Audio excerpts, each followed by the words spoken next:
तिकडे जाऊ देत नाही ते.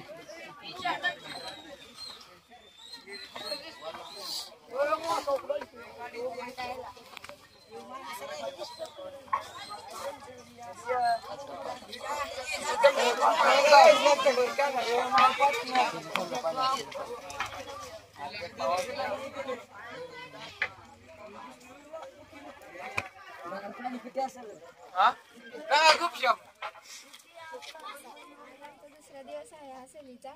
आमचा काल मुक्काम सोनतळी येथील स्काउट गाईड इथे मुक्काम झाला. सकाळी आमचा नाश्ता झाला आणि आमचा हा दुसऱ्या दिवशीचा पहिलाच पॉईंट आहे. आम्ही इथे कोल्हापूरमधल्या शाहू महाराजांनी इथल्या लोकांसाठी पाणी पुरवठा करण्यासाठी बांधलेले ही भोगावती नदीचे नदीवरील राधानगरी धरण बांधलेलं आहे.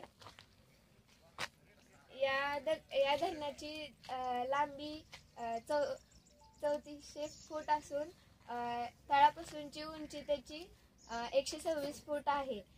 याचा लाभ इथल्या जवळपास 50 ते 51 गावांना होतो. हे धरण दगडी धरण म्हणून ओळखले जाते आणि या धरणाचे वैशिष्ट्य म्हणजे हे स्वयंचलित धरण आहे. जास्त पाणी आले की आपोआप त्यांचे दरवाजे उघडून ते पाणी खाली जातं. शेतकऱ्यांची सोय होण्यासाठी शाहू महाराजांनी हे धरण बांधलेलं आहे.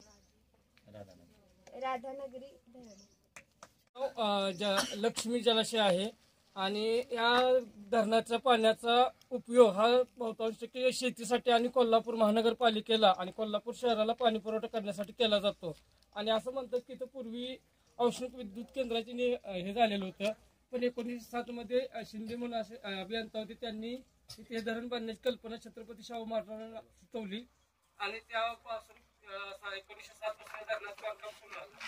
आणि याला एकूण 7 दरवाजे आहेत स्वयंचलित.